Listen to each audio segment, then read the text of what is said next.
स्वागत है आपका अपना YouTube channel BK unique classes पे। दोस्तों, आज हम इस वीडियो में आप लोग को क्लास 8 का एससीईआरटी और एनसीईआरटी से जो भी प्रश्न बन सकता है सभी को लेकर आए हैं, जिसमें से बिहार बीपीएससी के द्वारा जो टीचर का बहाली हो रहा है उसमें आने की 100% संभावना होगा। तो आइए एक एक करके सभी प्रश्न को देखते हैं। तो सबसे पहला प्रश्न यहाँ पे दिया हुआ है कि निम्नलिखित में से कौन तत्व नहीं है। तो याद रखना है, पहला ऑप्शन ये धातु, अधातु, उपधातु और कोलाइडल। तो याद रखना कोलाइडल जो होता है तत्व नहीं होता है। नेक्स्ट यहाँ पे प्रश्न देखने निम्नलिखित में से कौन शुद्ध पदार्थ नहीं है। बताना है कि कौन जो है शुद्ध पदार्थ नहीं है। तो याद रखना है गंगा के जल जो होता है उसे शुद्ध नहीं है लेकिन शुद्ध मानते हैं लोग। नेक्स्ट प्रश्न यहाँ पे देख निम्नलिखित में से कौन शुद्ध पदार्थ है। बताना है कि निम्न में से कौन शुद्ध पदार्थ है। तो याद रखना स्रावित जल जो होता है वह शुद्ध होता है। गंगा जल अशुद्ध होता है, समुद्र का जल भी अशुद्ध होता है और इनमें से कोई होगा नहीं। तो हमारा पहला ही आंसर सही हो जाएगा। नेक्स्ट प्रश्न यहाँ पे दिया हुआ है कि यौगिक में तत्वों का अनुपात होता है। बताना है कि यौगिक जो होता है उसमें तत्व का अनुपात क्या होता है। तो याद रखना है यौगिक में तत्व का अनुपात जो होता है निश्चित होता है। नेक्स्ट प्रश्न दिया है कि परिक्षेपित प्रावस्था एवं परिक्षेपण माध्यम से मिलकर बने विलयन को क्या कहा जाता है। तो याद रखना है उसे कोलाइडी विलयन के नाम से जाना जाता है। नेक्स्ट प्रश्न दिया है कि कौन शुद्ध पदार्थ है। बताना है कि निम्नलिखित में से कौन शुद्ध पदार्थ है। तो याद रखना है जल जो होता है उसे हम लोग शुद्ध पदार्थ मानते हैं। नेक्स्ट प्रश्न दिया है कि निम्नलिखित में से कौन अशुद्ध पदार्थ है। बताना है कि निम्नलिखित में कौन अशुद्ध पदार्थ है। तो याद रखना है सोडियम जो होता है शुद्ध पदार्थ होता है, हाइड्रोजन भी, अमोनिया भी, लेकिन वायु जो होता है वह शुद्ध पदार्थ नहीं होता है। नेक्स्ट प्रश्न यहाँ पे देख निम्नलिखित में कौन विलयन है। बताना है कि कौन विलयन है। तो याद रखना है लवण जो होता है एक प्रकार के विलयन होता है। नेक्स्ट प्रश्न दिया कि निम्नलिखित में कौन निलंबन है। बताना है कि इसमें से कौन निलंबन है। तो इसका राइट आंसर हो जाएगा ऑप्शन नंबर सी, मटमैला जल जो होता है वह एक प्रकार के निलंबन होता है। नेक्स्ट प्रश्न दिया है कि निम्नलिखित में कौन कोलाइडल है। बताना है कि कौन कोलाइडल है। चीनी का शरबत है कि पीतल के धुआं की गोंद। तो हमारा राइट आंसर हो जाएगा ऑप्शन नंबर डी, गोंद है। नेक्स्ट प्रश्न यहाँ पे दिया हुआ है कि निम्नलिखित में कौन तत्व है। बताना है कि निम्नलिखित में कौन तत्व है। हवा है कि ऑक्सीजन है कि पानी है कि लवण है। तो याद रखना ऑक्सीजन जो होता है एक प्रकार के तत्व होता है।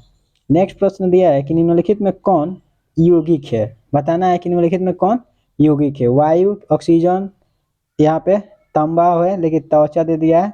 इसका राइट आंसर हो जाएगा ऑप्शन नंबर डी, नमक जो होता है एक प्रकार के यौगिक होता है। नेक्स्ट प्रश्न दिया है कि निम्नलिखित में कौन अधातु है। बताना है कि कौन अधातु है। जर्मेनियम है कि सेलेनियम है कि आयोडीन है कि टाइटेनियम है। तो याद रखना है आयोडीन जो होता है यह अधातु होता है। उसके बाद प्रश्न दिया है कि तत्व के सूक्ष्मतम कण को क्या कहते हैं। बताना है कि तत्व जो होता है उसके सूक्ष्म कण को हम लोग क्या कहते हैं। तो याद रखना उसे परमाणु कहा जाता है। नेक्स्ट प्रश्न दिया है कि एक से अधिक तत्वों के संयोग से क्या बनता है। बताना है कि एक से अधिक तत्व जो होता है उसको मिलने से क्या बनता है। तो याद रखना हम उसे यौगिक के नाम से जानते हैं। नेक्स्ट प्रश्न दिया है कि नमक तथा अमोनियम क्लोराइड के मिश्रण को पृथक किया जाता है। बताना है कि नमक और अमोनियम क्लोराइड जो होता है उसके मिश्रण को हम लोग क्या चीज से अलग करते हैं लोग। तो याद रखना प्रभाजी आसवन विधि के द्वारा उसको हम लोग अलग करते हैं लोग। नेक्स्ट प्रश्न दिया है कि दूध से क्रीम को पृथक करने के लिए जिस विधि का उपयोग करते हैं उसे हम लोग क्या कहते हैं लोग। तो याद रखना दूध से क्रीम को अलग करना प्रभाजी आसवन विधि कहलाता है। नेक्स्ट प्रश्न है कि रंग वाले घटक को नीले अथवा काले रंग की स्याही से पृथक किया जाता है। तो याद रखना है वाष्पीकरण के माध्यम से रंग वाले घटक को नीले अथवा काले रंग की स्याही से अलग किया जाता है। नेक्स्ट प्रश्न दिया है कि दो अघुलनशील द्रवों के मिश्रण को पृथक किया जाता है। बताना है कि जो अघुलनशील द्रव जो होता है उसको मिश्रण को हम लोग कैसे अलग करते हैं लोग। तो याद रखना है पृथकारी कोप के द्वारा उसको हम लोग आराम से अलग कर सकते हैं लोग। नेक्स्ट प्रश्न दिया है कि काली स्याही में उपस्थित डाई को पृथक किया जाता है। बताना है कि काली स्याही में पृथक डाई जो होता है उसको हम लोग क्या चीज से अलग कर सकते हैं लोग। तो याद रखना है क्रोमेटोग्राफी की विधि के द्वारा हम लोग उसको आराम से अलग कर सकते हैं लोग। नेक्स्ट प्रश्न दिया है कि दो घुलनशील द्रवों के मिश्रण को कैसे पृथक किया जाता है, मतलब कैसे अलग किया जाता है। तो याद रखना है सरल आसवन के द्वारा दो घुलनशील द्रवों के मिश्रण को हम लोग अलग कर सकते हैं लोग। नेक्स्ट प्रश्न यहाँ पे दिया हुआ है कि निम्न में कौन शुद्ध पदार्थ है, बताना है कि इसमें से कौन शुद्ध पदार्थ है। तो याद रखना ग्लूकोज जो होता है एक प्रकार के शुद्ध पदार्थ होता है। नेक्स्ट प्रश्न दिया है कि वैसा पदार्थ को शुद्ध पदार्थ कहते हैं जिसमें होता है, बताना है कि वो शुद्ध पदार्थ हम लोग किस पदार्थ को कहते हैं। तो याद रखना है जिसमें सभी कण समान होता है उसी को हम लोग शुद्ध पदार्थ कहते हैं, न कि मिलावट और न कि अशुद्धि। तो हमारा राइट आंसर हो जाएगा ऑप्शन नंबर सी।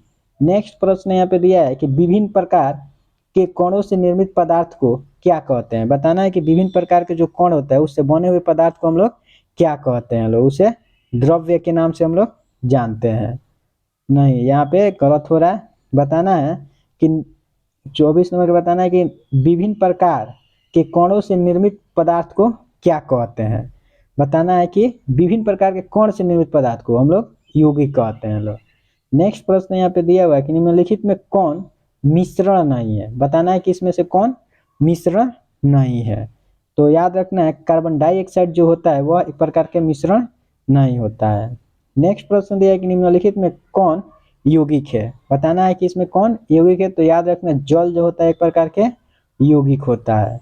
उसके बाद प्रश्न दिया है कि दो या दो से अधिक तत्वों के संयोग से क्या बनता है, बताना है कि दो या दो से अधिक तत्वों को जो मिलाते हैं लोग तो क्या बनता है। तो याद रखना है यौगिक का निर्माण होता है।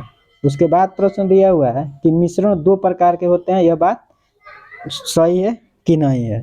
तो याद रखना है यह बात बिल्कुल सही है, समांगी और विषमांगी मिश्रण होता है। नेक्स्ट प्रश्न दिया है कि सही कथन को चुनिए, बताना है कि इसमें सही कथन कौन है।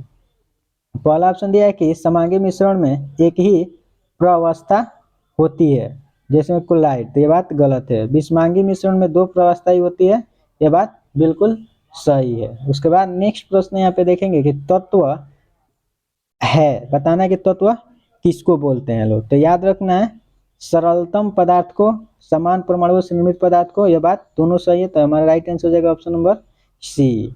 उसके बाद प्रश्न दिया है कि निम्नलिखित में कौन तत्व है, बताना है कि इसमें से कौन तत्व है। तो याद रखना सोना जो होता है एक प्रकार के तत्व होता है। उसके बाद प्रश्न दिया है कि दो या दो से अधिक घुलनशील द्रव जिनके संचनांक का अंतर 25 के से कम है तो इसके मिश्रण को पृथक किया जाता है।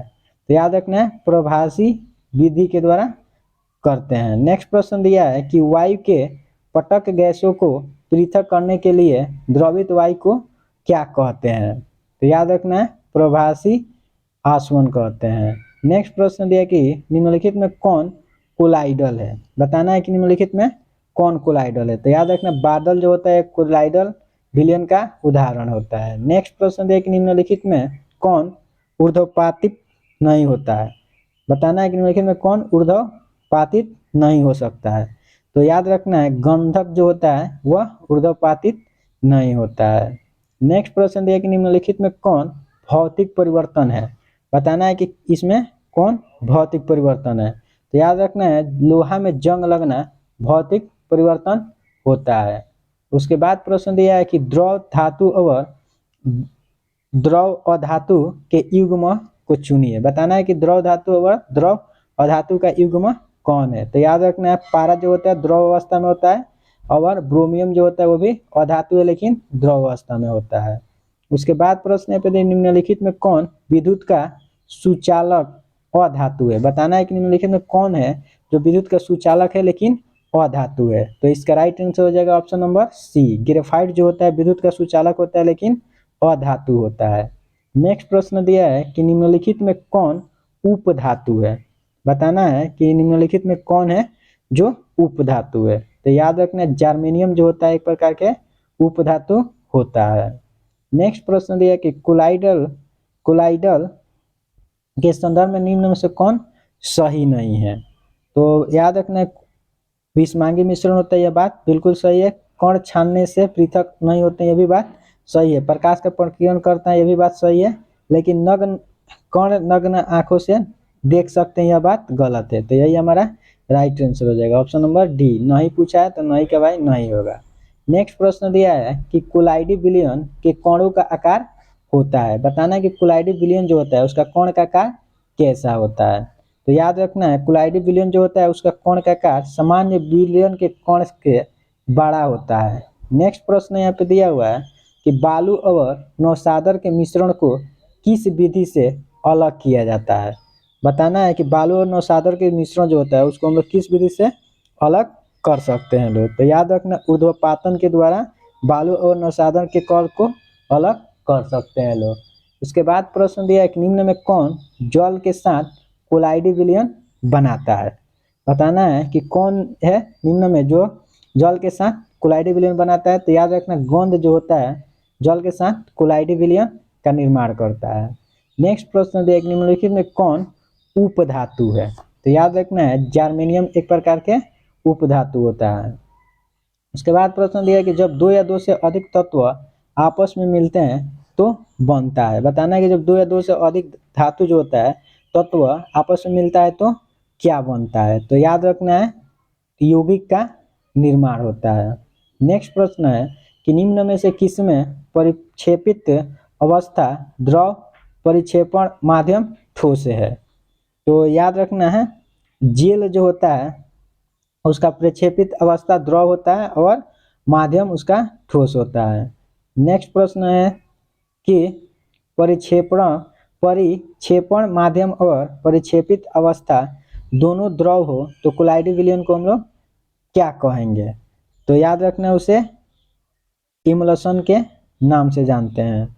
नेक्स्ट प्रश्न दिया है कि तापक्रम बढ़ने पर किसी द्रव में गैसीय पदार्थ की विलेयता क्या होती है। बताना है कि तापक्रम बढ़ाया जाता है तो किसी द्रव में उसका गैस जो होता है वह क्या होता है। तो याद रखना है, उस घट जाता है। नेक्स्ट प्रश्न दिया कि साधारण नमक को जलीय विलयन से किस विधि द्वारा अलग करेंगे। बताना है कि साधारण नमक जो होता है उसके जलीय विलयन को हम लोग किस विधि से अलग करेंगे लोग। तो याद रखना है, रवाकरण विधि के द्वारा। नेक्स्ट प्रश्न यहाँ पे दिया है कि बादल है, ये क्वेश्चन को हम लोग ऊपर अभी डिस्कशन किए हैं लोग। तो याद रखना है, बादल जो होता है एक प्रकार के कोलाइडी विलयन होता है। उसके बाद प्रश्न दिया है 51 नंबर कि शुद्ध सोना मुलायम होता है, उसे दृढ़ बनाने के लिए थोड़ी मात्रा में कौन सी धातु मिलाया जाता है। बताना है कि शुद्ध सोना जो होता है मुलायम होता है, उसको दृढ़ बनाने के लिए हम लोग उसमें कौन सी धातु मिलाते हैं। तो याद रखना, उसमें तांबा धातु मिलाते हैं लोग। नेक्स्ट प्रश्न दिया कि निम्नलिखित में कौन रासायनिक परिवर्तन नहीं है। बताना है कि कौन रासायनिक परिवर्तन नहीं है। तो दूध का जमना रासायनिक परिवर्तन होता है, दूध का बहुत खट्टा हो जाना ये भी रासायनिक परिवर्तन होता है, दूध से मक्खन का बनना यह रासायनिक परिवर्तन नहीं होता है, दूध से पनीर का बनना भी रासायनिक परिवर्तन है, लेकिन दूध से मक्खन का बनना यह रासायनिक परिवर्तन नहीं है। यही हमारा राइट आंसर हो जाएगा। उसके बाद प्रश्न दिया कि निम्नलिखित में कौन विलयन नहीं है। बताना है कि निम्नलिखित में कौन है जो विलयन नहीं है। तो पहला ऑप्शन दिया वायु, पीतल, तांबा, शरबत। तो याद रखना है, तांबा जो होता है विलयन नहीं होता है। नेक्स्ट प्रश्न दिया है कि चौक को पीसकर जल में घोलने पर क्या होता है। बताना है कि चौक जो होता है उसको हम लोग पीस कर जल में घोलते हैं तो क्या होता है। तो याद रखना है, निलंबन होता है। नेक्स्ट प्रश्न दिया है कि निम्नलिखित में कौन मिश्रण है। बताना है कि निम्नलिखित में कौन मिश्रण है। तो याद रखना, वायु जो होता है वह एक प्रकार के मिश्रण होता है।